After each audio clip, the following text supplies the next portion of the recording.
Hello, everyone, and thank you for tuning in for this Serverless Days Paris warm-up session. I'll be your host for today's event, and I'm very glad to have you joining for the event live on YouTube or LinkedIn. Today's agenda will be a 1-hour session, including Adrienne talks on idempotency, followed by a small roundtable with me, Adrienne, and Guillaume joining as well for the roundtable. If you don't know Serverless Days Paris yet, this warm-up session is part of a larger event that will be hosted on June 7th in La Bellevilloise, a very famous place for partying, but as well for learning about serverless world and serverless experts from around the world. All information can be found on paris.serverlessdays.io. You will have the main agenda for this event, as well as tickets that you can still grab to attend this full day of learnings and serverless shares. I will very shortly leave the floor to Adrienne for her talk about idempotency. Just before that, I would like to take the opportunity to thank again our sponsor for this year's event. So thank you very much, Theodo, AWS, Cloudflare, Serverless Guru, Algolia, Fastly, Smart DSI, and Programme. Thanks to the sponsors, this kind of event can happen year after year, especially for this 4th edition. And thank you very much for your support, helping us having such great content throughout a full day on June 7th. We'll be back with Guillaume in a 30 minutes time, but I will now leave the floor to Adrienne to one principle to rule them all, idempotency.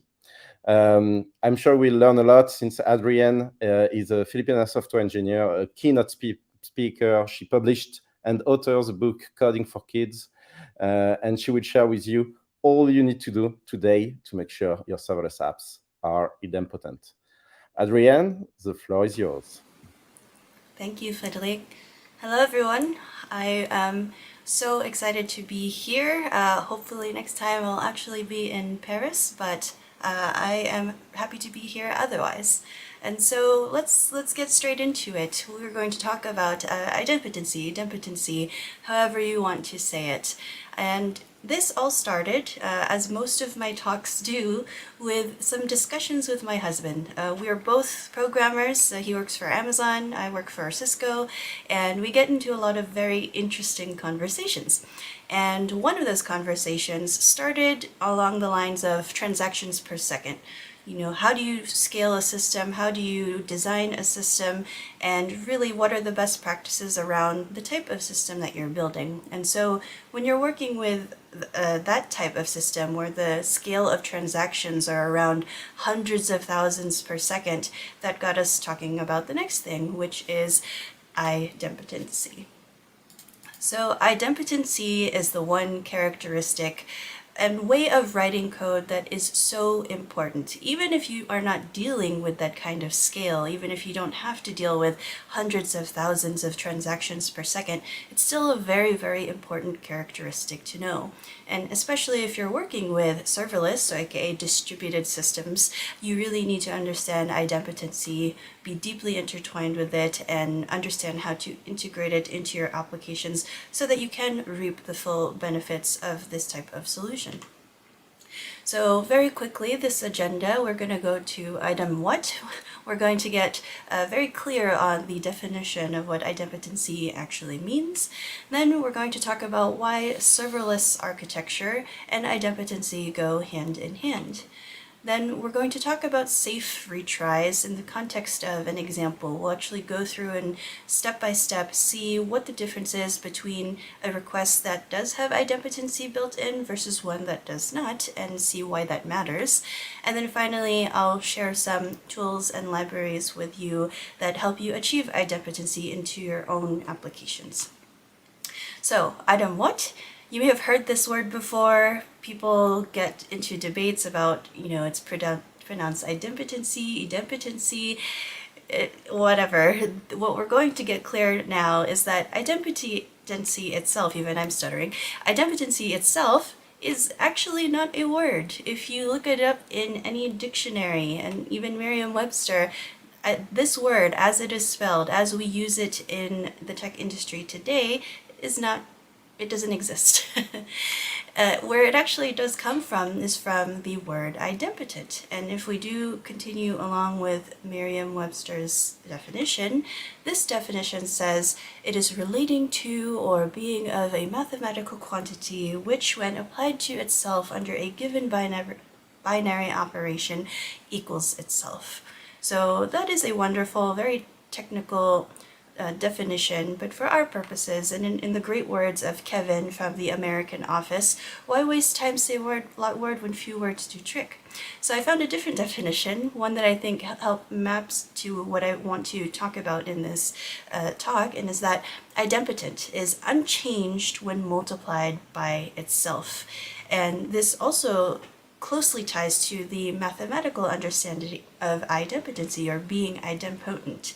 And that is, in multiplication, usually when you multiply two inputs, you get the same output every single time.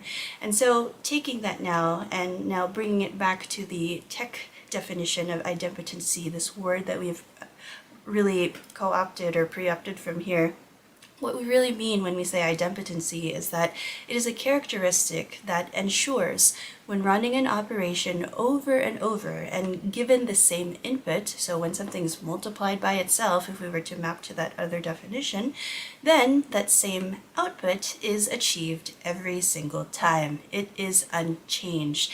And this characteristic is everywhere in serverless, right? If we talk about Lambda functions, or talking about the activity functions and durable functions, which are still just functions, we always have this notion that it has to be stateless, it's quick running, it's short-lived, and so we want these types of tasks to be idempotent and to have idempotency built in because of the nature with which they run.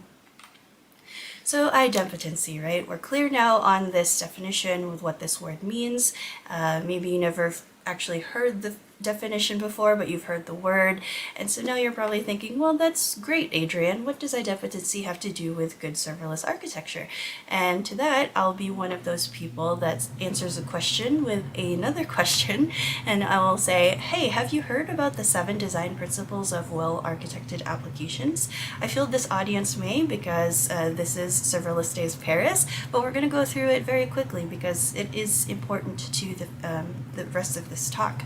And so if you have not heard of the 7 design principles, these are specific principles based on different lenses. And this is not mine, this is lovingly borrowed from AWS, and they have different sets of principles depending on the type of lens that you're looking through. And in this case, we're looking at the serverless lens. So these are the best practices of well-architected applications, serverless applications. So very quickly, these 7 are speedy, simple, singular, right? We want to follow the single responsibility principle. We want to make sure things are focused. We want to do things one at a time.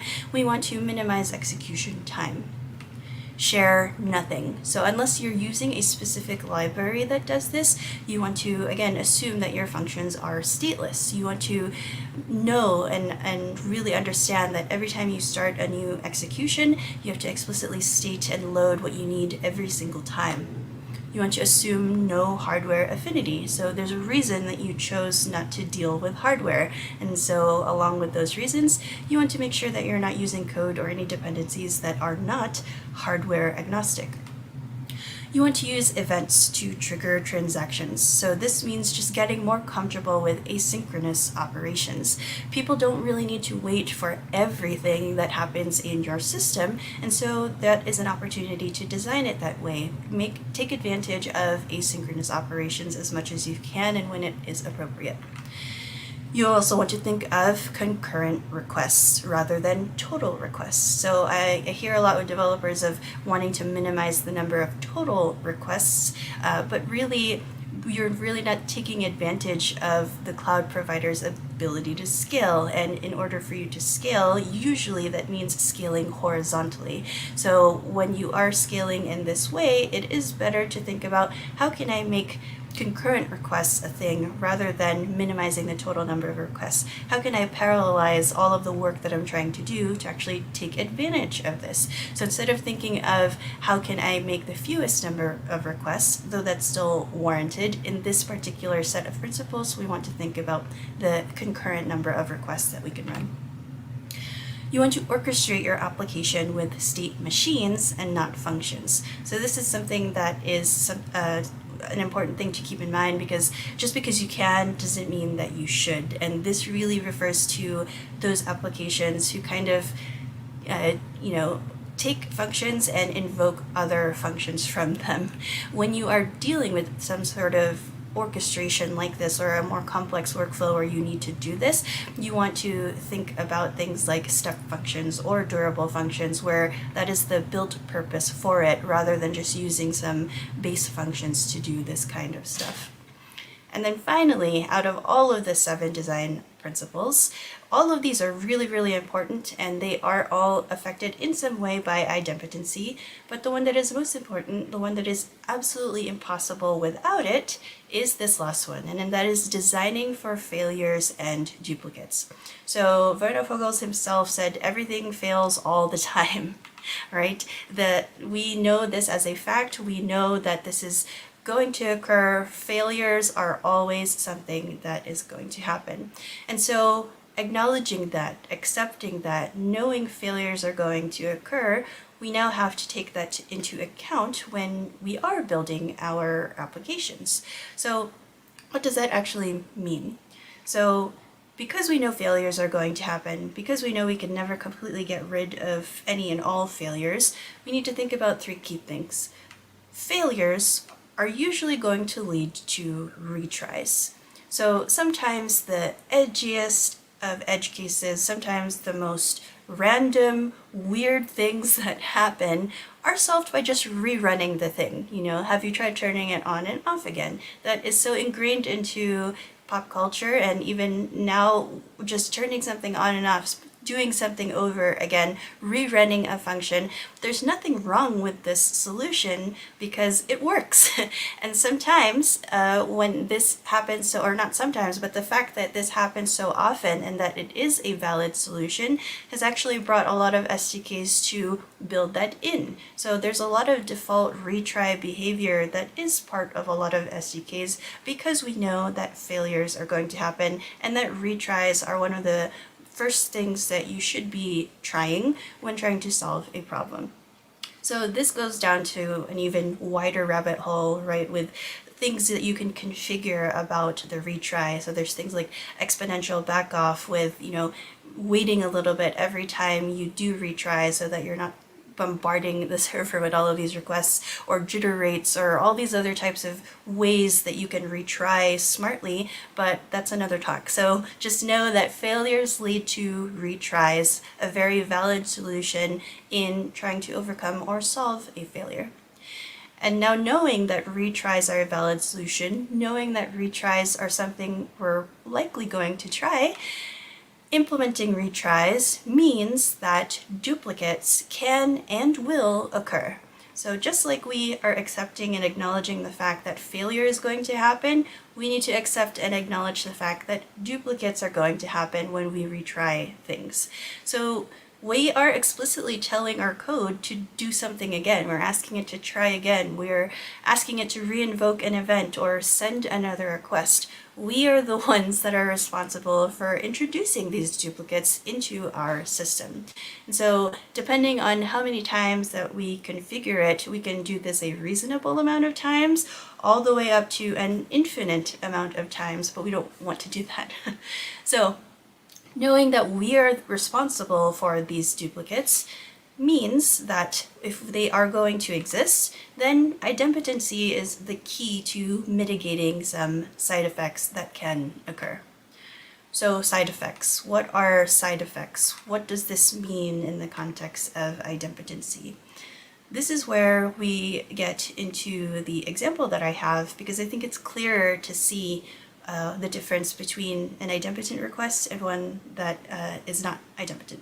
So what happens without idempotency? Let's start there.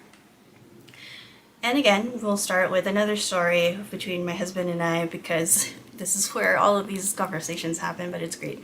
So we were driving home one day, and while in transit, I think we were on our way home from a road trip or something, while in transit, I wanted to order a cake. And if there's anything that anyone knows about me, you probably see it in my name right now. There's a little cake emoji. If there's anything that I want anyone to know about me, is that I love desserts, all kinds of desserts, and cakes are wonderful. Why wouldn't you want to order a cake, right? So I opened up a very good cake shop's website here that we have in Las Vegas, which is where I'm based. It's called Retries. And I'm browsing it, and who am I kidding? I'm going to get the world famous strawberry shortcake, which is the most famous one that they have, and it's the best one that they have. And so I'm going to start filling in my order. And so in this setup, let's lay down some baseline details here. We have a typical setup here. We have me, or a client in this case. In this case, we're gonna call it as me because I'm the one placing the order. We probably have a website, Freed's website, that's accepting these orders, and then we have the API that is possibly processing these orders for the Freed's, the bakery that I'm ordering the cake from. Time flows downwards, so we start from the top. So I place my order, right? I'm going to order the strawberry shortcake, and it is got off and sent to the API. But we are driving home in this story, remember? And so as part of this drive home, we both actually go through a tunnel. How convenient, but really this happened. And so as we were driving home, I placed my order, and it's at this moment that I lose network connection. There's a network failure, and I am just hoping that everything goes through, right? So as this goes through, I don't know that the order is processed. I have no knowledge that it has actually gone through, that Freed's has accepted my order, that they are already starting to bake it, nothing. All I know is that I'm looking at my phone and I don't see a signal. And so right at this time, I exit the tunnel. Presumably at this point, I regain some signal. And then what likely happens now is that I probably see an error that's telling me that it didn't go through. If it had some kind of error handling built in. So not the proper one, not an idempotent error handling, but some sort of error handling nonetheless. So what sees happen now is that I see an error, and I will either resubmit that order, and who am I kidding? I'm going to resubmit the order because I want the cake. But what I meant to say was, if I do see this error, it's usually a proper error brought to me in the interface, or if it's not so good and the website's not so great, maybe I'll see something like a timeout issue, or worse, like a socket error, depending on how this is implemented. So again, because I really, really want my cake, I'm going to resubmit that order. I'm going to have that order placed through the API. This time it's processed. This time I still have signal, and I'm happy. Cake is on the way. I've received successful completion of this order, and I'm going to get a cake. But hold on a minute. If we think about this, if we zoom out a little bit and we acknowledge that other things have occurred here right before this, we actually are going to have a surprise happen. This first order, the one that happened when I entered the tunnel, this was a valid order. And because the requests were not idempotent, because they did not have idempotency built in, and because it was still successful, just because I didn't know that it got through when the order was received while I didn't have signal, doesn't mean that it wasn't placed. And so this means I'm actually going to get both cakes. I'm going to get 2 cakes because these requests were not idempotent. So that shows the biggest problem of having requests that are not idempotent, that duplicate requests have nowhere in its request, it doesn't capture the intent of the requests. So the API at face value has to accept the requests that I have made. It's going to say this person really likes cake, and these are 2 valid requests, so we're going to process 2 different orders. And so even though I only wanted 1 cake, that is one of the biggest side effects, is that duplicate requests are considered valid requests. And so when you're looking at this example, you're like, well, maybe you have a sweet tooth like me, and you're like, well, 2 cakes is not a problem, Adrienne. 2 cakes is a wonderful surprise. But think about the administration of that, or think about this in a bit more of a real world context, where what if you charge somebody twice? What if you delete someone twice? What if the action that you are taking is done multiple times and that was not your intent? So this is all about capturing the intent of the request, and in this case the intent was to order a single cake. So anytime that the intent is not captured and you don't go through with what your original intent is, that can lead to very, very harmful side effects. And that's probably the biggest one that I want to share with you about idempotency. So now understanding, hey, this is a pretty bad thing. We don't want multiple cakes. We don't want to charge people twice. We don't want our requests to not be idempotent. So how do we actually apply idempotency to our requests or to our systems? And in this case, idempotency comes down to 3 key elements. They come down to 3 things. So first, we need to have some sort of key. We call this an idempotency key. And really this is just some sort of unique identifier. So usually this is generated by the caller. This is the thing that helps us capture intent. It could be a hash of parameters. It could be a client ID, an event ID, a client token. It has to be some way for us to know that this is that particular request that we are dealing with, an idempotency key. Next, we need to have an idempotency layer. So now that we've captured the intent of these requests that we're sending, we need something to do something with it. We need to take action, and that's the idempotency layer. So at this point, this part of, or this element of idempotency that kind of acts like a filter. This is what decides what to do with a request. Filtering of duplicate requests would probably happen at this layer, but other things can occur as well. But really this layer is deciding what to do with that information, the request and the key that we now have. And finally, we need some sort of persistent storage. So in order for the idempotency layer to work and for the idempotency keys to have any meaning, we really need to have some sort of persistent store.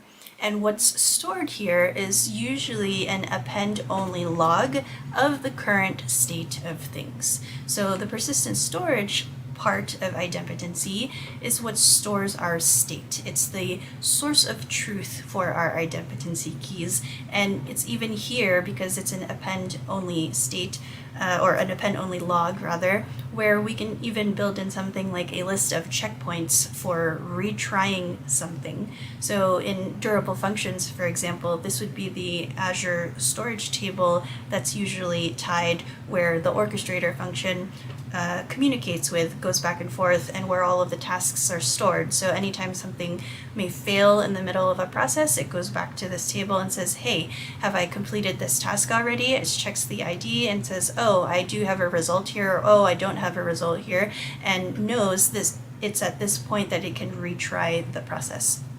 So persistent storage stores the state, it acts as the source of truth, and it can act as a list of checkpoints and retries if that is a part of the library or solution that you're working with.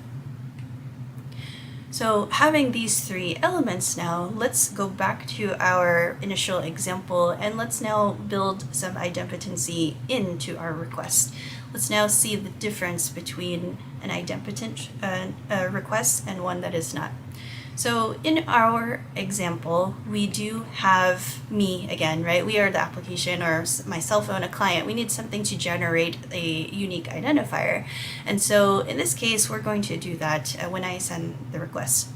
And in here, we're going to do probably a UUID. So we're going to generate this unique identifier, and this could be something that's part of the actual place order event, right? We now have an idempotency key that we can add to our requests that can now say, hey, this is a very unique, very particular request with all of these details. It's a strawberry shortcake. It's going to this cake loving person in Las Vegas, this is our request.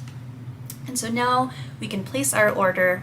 And in our new idempotent workflow, we have now a couple of other things. We now have an idempotency layer that is now sitting in our API.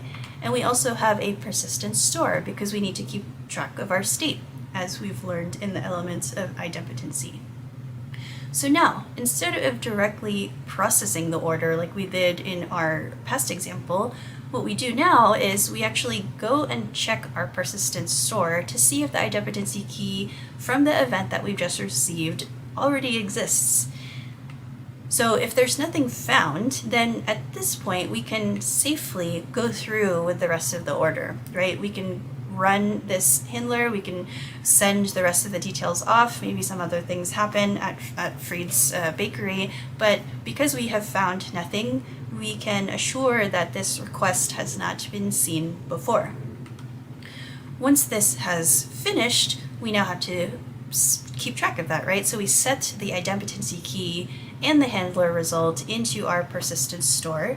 And if you look at this workflow for a second, you can already kind of see why this is much better than the first result. And if we continue to compare it to our last example, let's say this continues on like last time, and I actually didn't receive the response because I entered the tunnel again. Now this initial request is no problem, and because this workflow is now idempotent, if any subsequent requests are submitted, let's say I do resubmit this, or maybe they have now added some default retry behavior and it's going to submit a subsequent request on my behalf, now it's going to place this order, it's going to check that for that idempotency key in our persistent store, and because it was stored successfully, regardless of whether or not I knew, regardless of whether or not I had the response come back to me the first time, we will find that it does exist. It's going to return the result from the initial request, and I'm going to get a response sent to my client, or to me really, but any client that is placing the order. And another important part about this is that it's not resending all of those place order requests down, because only if it does not find an existing request does it go through and go with the rest of the workflow. So this eliminates this really harmful side effect of having duplicate requests be valid requests. In this workflow, we have the intent captured. We know that there was a single request that has been made to order a strawberry shortcake, and it is going to be processed only once because that's all that I wanted. I just want one cake. It's a fairly large cake. And so now understanding why this is important, why this is very key to serverless or really any distributed system, there are some tools and libraries that I wanted to share with you that kind of encourage this or actually help you build idempotency into your own systems. And the first one that I want to share with you is something that is fairly I don't want to say popular, but it's one of my favorites because it very clearly maps to everything that I've talked about today, and that is AWS Labs Lambda Power Tools. So before, when I first found it, it was only available for Java and Python. Now they've recently added TypeScript and .NET, although there, you see the little asterisk there on .NET. It was not recommended for production .NET yet, so this may have changed by the time this is airing, but those are the currently available SDKs. And what's really great about this is that, again, it does use the notion of an idempotency key. So this one actually uses a hash representation of the entire event or a specific configured subset of the event, depending on how you want to configure it. Obviously, the persistent store is going to be backed by Amazon DynamoDB, and again, at the time that I looked at this, that was the only supported storage layer for now, so this may have been updated recently. And you can really quickly get started by initializing the DynamoDB persistence layer class and then using it with an idempotent decorator on your Lambda handler. So this is one very quick way. If you wanted to test out the example that I showed, do one idempotent and one not. This is a very quick way to get up and running. And one of the cool features about this particular this repo here is that they prevent multiple Lambda handler function executions on the same payload during a time window. So in my example where, I sent 2 requests within the span of, let's say it was 5 minutes, sometimes there are, you can be confident that a specific time window, you can be sure that any requests that have the same payload or have the same unique identifier is probably going to be a duplicate request, and you want to eliminate those. So here it actually does that automatically for you, but that time window can also be configured for you. So if you have a different kind of workflow where, let's say, that time window needs to be expanded or even contracted in order to filter what could be a possible duplicate request, that can be configured as well. You can ensure that Lambda handler returns the same result when it is called with the same payload. So again, it's a little bit smart in that if it does see the same payload, you can be sure that the same result is sent. So you don't need to add any extra logic in there to say, hey, I've seen this before, send the same thing. It does that for you. And you can also reuse the same DynamoDB table to store idempotency state. So both the function name and the idempotency key is added in here, and that can be useful if you need access to that function name, whether that's retrying it again, or if you are debugging something, it is very useful to find that function name in that table. And you can also set an expiration date for idempotency records. So remember our persistent store where we are storing all of these keys. Depending on how many times that is called or how active your requests are, that can bubble up very, very quickly and become very, very large. And usually you don't need all of those keys for a long period of time. So the default for these keys to expire and actually be removed, deleted from storage, is about 1 hour. Most records you don't need after an hour. You're probably done working with it. If you did need it again, 1 hour is kind of the default safety net that says this will still exist. But again, this is something that you can configure. If you feel like you need to be able to access that information much longer, you can expand that expiration window, or you can shorten it if you are dealing with hundreds of thousands of requests and need to process it a little bit faster. And there are other many tools, or really the ones I'm going to show now are some APIs where idempotency is also kind of key in their whole existence. So the Stripe API is one really great example. They support idempotent requests, and they also implement idempotency keys as part of their API. So really check out these 2 blog posts where they talk about idempotent requests in more detail and specifically how they have implemented it at Stripe. Idempotent API is a .NET NuGet package that does have some idempotency checks built in if you are using it. So you can use this as part of a web API that you are building in .NET. You have step functions, and you also have durable functions. I like to include these in here because the whole notion of idempotency we really encourage when we talk about the particular activity functions that are running through this workflow. So yes, these now have some notion of state, and yes, these keep track of it for you, but in order for it to do all of that properly, you need to have all the tasks that you're running be idempotent, and so that's why I like to add these here. The notion of idempotency is very much encouraged and is required for these to run properly. And there are also a majority of Cisco APIs that do support idempotent post, delete, and put requests. So some of them are the Intersite API that we have, as well as our Meraki product. So hopefully with all of these things that I've shown you, I just want to reiterate that even if you're not dealing with hundreds of thousands of transactions per second, it is still extremely important to understand the notion of idempotency, to realize that not having it built in, especially into a distributed system or anywhere where you may have duplicate requests, can be the downfall of that particular system. So I hope that this talk today has shown a little light on what idempotency means, how it is helpful, and how it very, very much relates to serverless architectures. So thank you very much, Merci Serverless Day Paris, and everybody that is watching, anyone that is watching this video later. I hope you learned something new.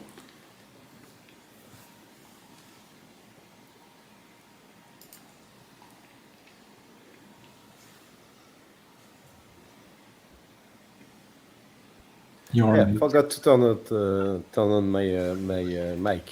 Thank you, Guillaume. Thank you very much, Adrienne, for this amazing talk. No worries. It was really, really nice presented, and I really love the story about the cake. By the way, what's your favorite cake? Is it the strawberry one? It is the strawberry one, but so every now and then, when I want to be a little bit different, I do order their red velvet cake. I actually had a follow-up question, which was, were the two as good as, as good as the other, or was it worth it to have two of them? Did you manage? It was worth it in the moment, but then my pants were saying, "Why did you have two?"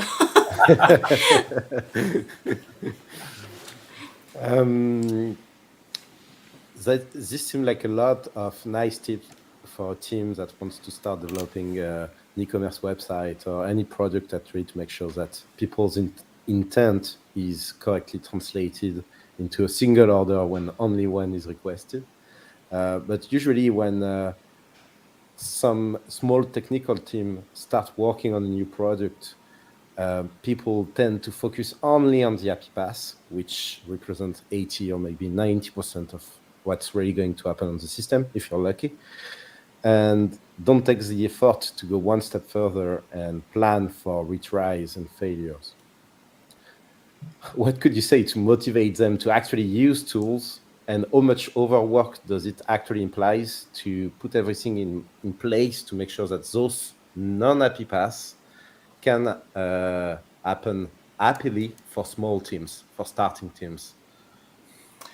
That's a great question. For starting teams, I would argue that it's slightly easier to implement this because there's not so much bureaucracy or establish standards that may be part of the team.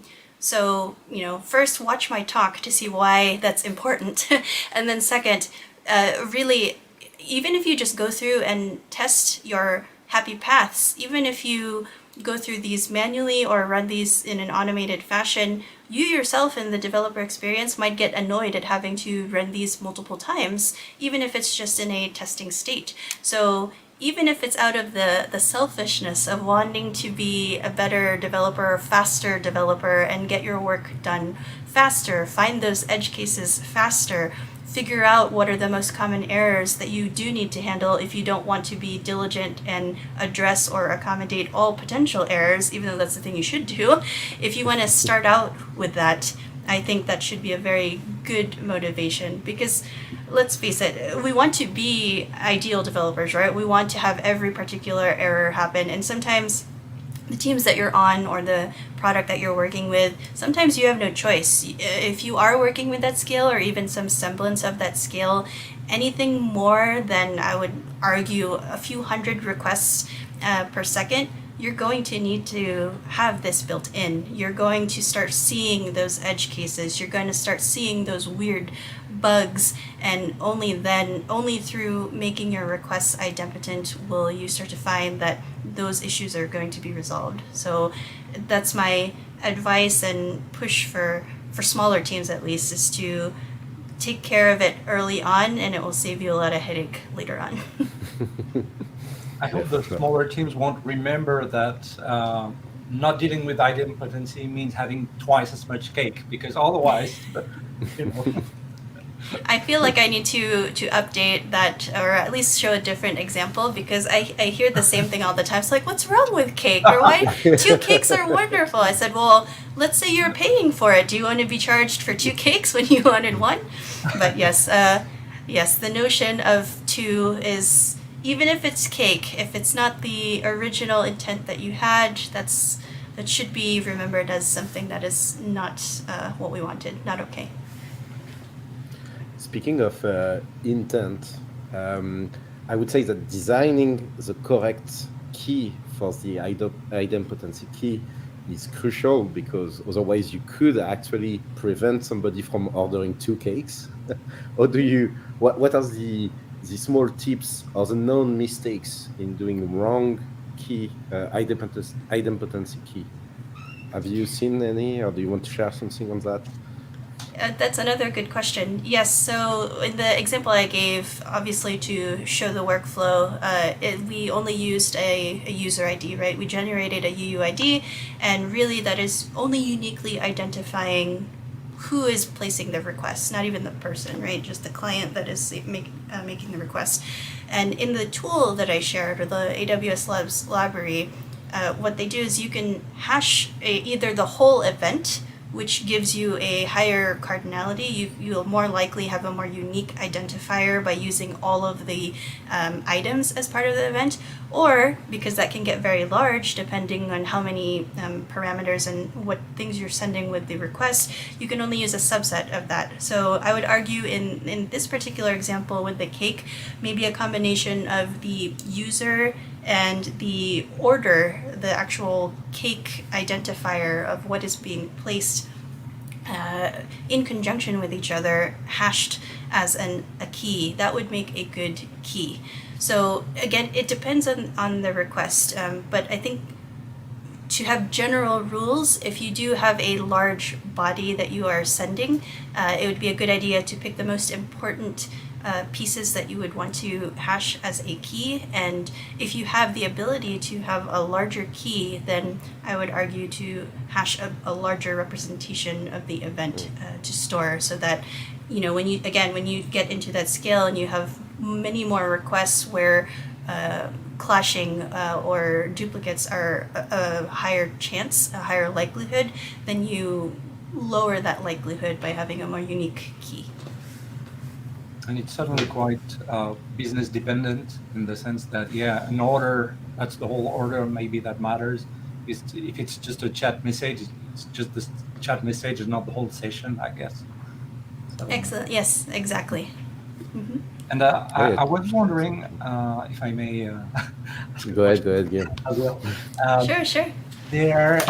I was wondering about the in order maybe to be a bit more cautious, let's say, would it make sense to check at different layers? For example, from the client side, so you had your mobile phone in hand.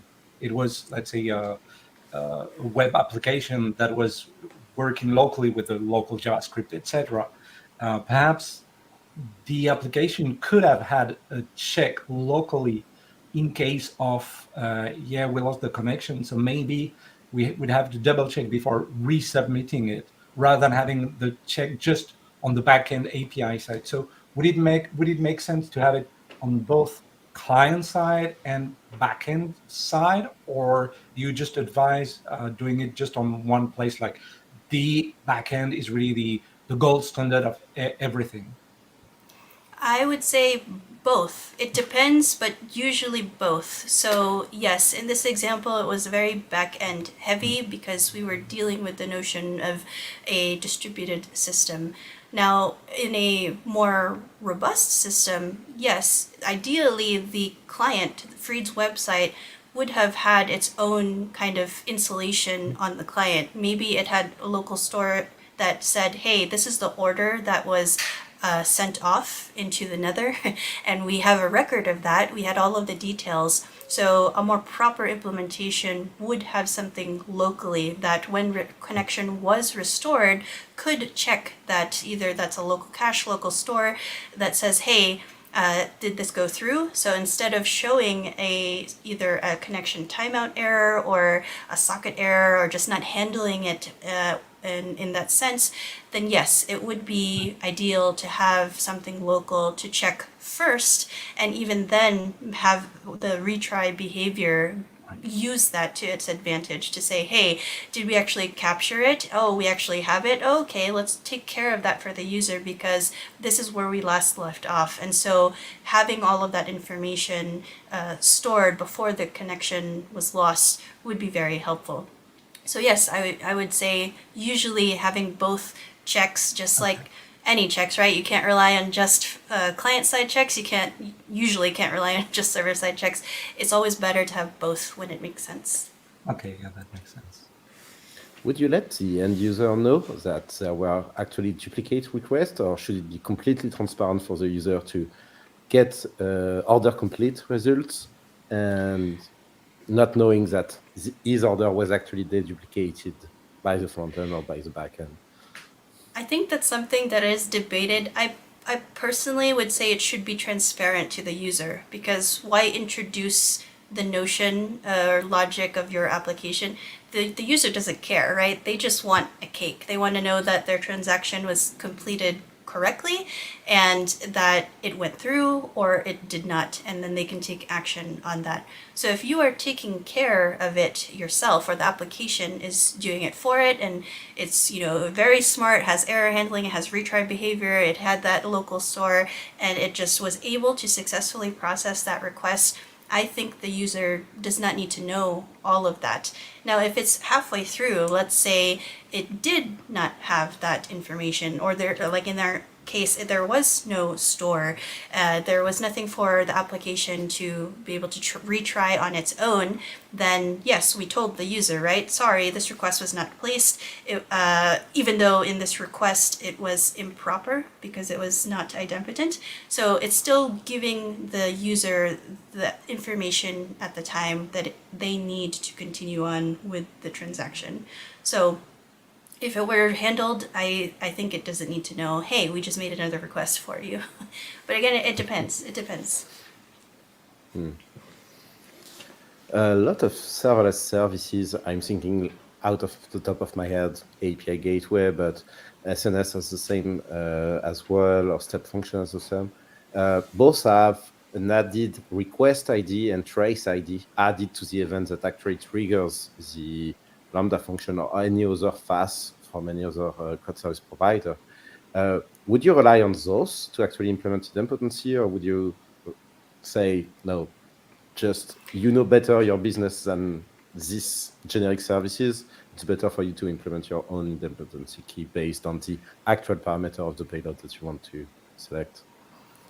I would say no, because now you are reusing particular identifiers for two different things. So if it is a very simple application where you don't have other, let's say, systems or services where you need to share this across, maybe it will work. Maybe you can take advantage of a single ID and repurpose it for that case. But in order for the whole point of idempotency keys to be unique and for it to filter properly and for it to do its checks properly for the purpose of making sure that the requests are idempotent, I would argue that a separate key needs to be used. This single identifier should only be used for that purpose, for idempotency. So no, I would say to not reuse any of those other IDs. Keep it to what where they were generated, and that way when you do trace it, you can kind of say, okay, I see this trace ID, but when you're debugging, you're like, okay, is this now affecting it in this particular way from the SNS queue, or is it affecting it in an idempotent way? Having that separation of concerns, I think, makes it much easier to understand what each identifier is for. Okay. And even if you forge your own, if you have multiple systems, like we are talking a lot about microservices and asynchronous tasks that will be handled by other parts of your microservices, would you share this designed idempotency key at the API entry level with the rest of the microservices, each to be used for their own retries, or would you generate a new one for each of the microservices down the stream? Let me think about that. There should be at least one overarching ID. So this kind of it's similar but different. Again, in durable functions, you have an orchestrator, right? And you have an orchestration ID. So this is the overarching unique identifier for the workflow that is being orchestrated. then you may have multiple activity functions that are being handled. It's doing some tasks, it's processed one after the other, or parallelized and done at the same time. So this overarching ID is shared. It needs to know that the tasks that are being run in sequence relate to this particular workflow. But the activities themselves, the tasks that are being run, which I think could be mapped to the different services that you're asking in your question. Now, these are all generate different event IDs for that particular task. So it's tied to that message. But the overarching orchestration ID is still shared with that message. So yes, I think for all of the individual pieces that are retried, it needs to know which ones to retry, and it needs to know which ones to either send another message off again to be re-invoked. So it does need its own ID. But the overarching ID, orchestration ID, or in this case, the idempotent, the overall workflow or overall request should be shared among all the subsequent requests that are part of it. As part of context to know where am I during my execution. Yeah, I get you. Yeah. And if we come back to the idea, or maybe to make another parallel with cakes, talking about layers, different layers in the cake, I was also wondering, one thing you said was the fact of using a persistent storage for this. Do you think there may be two different layers potentially where, and I'm thinking for really highly transactional or high QPS systems, maybe having a first layer that would be some kind of Redis intermediary, and then in order to avoid overloading the big database that tracks and logs all the orders, etc. Does it make sense to also? So it's a bit like my previous question on client side, backend side. Maybe having although it's all on the backend side now, this question, but having maybe Redis that does the handling of those idempotency IDs, and only later on we still double check at the backend, the database layer, or it's really just again better to just do the big check at the very bottom of those layers. So one way, that's a good question. One way that I have learned that this could be implemented because of the rate that Amazon, he works for Amazon, my husband, that they deal with it, is that they do have this cache layer, and how they, because of the sheer rate of transactions that they get per second, they need to be able to direct the requests in one way or another. And so they do take advantage of sharding on Redis. And so instead of having one large thing that says, I am the ultimate source of truth and everything goes through there, hundreds of thousands of transactions per second, that's going to be a bottleneck. So yes, before that, they do separate the requests and route the request to the proper cache to check that idempotency key. Otherwise, there's no way to do all of that check on one very large system. So yes, having a layer like that and distributing it now is possible and should be done at that scale. Okay. But now you need to take into account properly routing the request so that it can go and check the proper store for that key. Right. The bigger, the more complex the system, you have to add layers. Yes. There's more layers, yes. More cake. It's going to be a crepe cake at this point. Oh, yeah. I guess when you're entering the game where the existing systems, like for example the DynamoDB to ensure idempotency, is not consistent enough anymore to ensure that you don't have concurrent execution, you're starting to have bigger problem maybe to handle. Yes, that is very apt. I had one question of my own as well on error and Ling together with this idempotency. So when you store somewhere in a key value storage your idempotency key with a result, you only do that when you are handling the event on the API path. In case you have a client error or server error that you want to return to the client, you don't persist anything in the idempotency cache, right? Or you do? Yes, I mean the way that it depends on the store that you are using. So usually you store the key, but sometimes you want to store the result because again in the subsequent requests, it's a little bit faster to just see, hey, I have done this before, and then not have to rerun it. You can immediately give the result back. In the same fashion, if it's not a successful completion and there is an error that you handle and want to return to the client, it's also okay to store the error that has happened. Really, the record of that, no matter what the result, is that it has happened. And so it's, I think that answers your question, is that it is okay to store the result. You would want to store the result along with the key in the persistence store.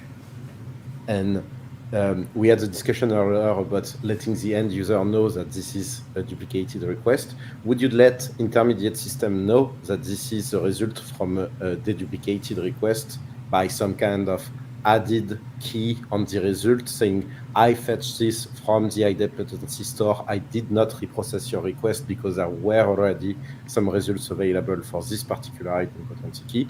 Or would you be completely transparent, even for another machine, and say, you will not get the information whether this was processed before or just at the moment? I think it depends. If your other service does not need to know that subsequent requests have been made, then it should be transparent. If all it cares about that is that this has successfully processed or it has not successfully processed, then why add the extra information and why, or at least why send it to that other receiving service? If it does require that, I think then yes, it will be sent, or it would likely already be built in itself of how many times it has retried to get that information from the other service. I was more anticipating like bad design principle of having callers know how many times or when was the generated response actually generated. Maybe like not actually relying and trusting the idempotency layer and letting this information come back to the caller and maybe do something on the caller side that should have been occurred actually on the processing side. That's a good point. Yeah, I think that it depends. So in this very happy path application that I have, I think it works. But yes, as the system or the system that you're building gets more complex, it really depends on whether or not you want to put on those retry processes at different points. So, but you do make a good point, Frederick. Everything depends on the context, actually. Every time you build a system, you have to design without knowing the full understanding and context of what I'm talking about. This is my very generic answer, yes.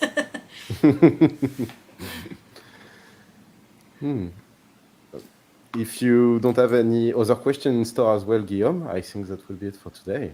I'm good. Great presentation, Adrienne. Thank you. Thank you for having me. Happy to be here. It was very nice to have you today. Maybe next edition of Serverless Days Paris, it will be one more time with you in person at the event. It was really a pleasure to host you 2 years ago, and it was again a pleasure to host you today. And there are good cakes in Paris as well. Yes, I know, you don't know how disappointed I am. It is a goal, make no mistake. I will be there in person next year. And I will be expecting a cake on my podium too, for no reason. I'll work it into the conversation.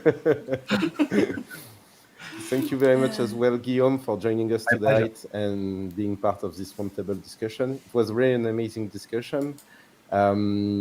Just to wrap things up before we leave it for tonight, there will be another Serverless Days Paris warm-up session in 2 days' time on Thursday evening with Mete Atamel, who is going to talk about service orchestration patterns. And I hope that if you joined us today, you will be likely as well with us Thursday evening and for the main event next week on Wednesday 7th.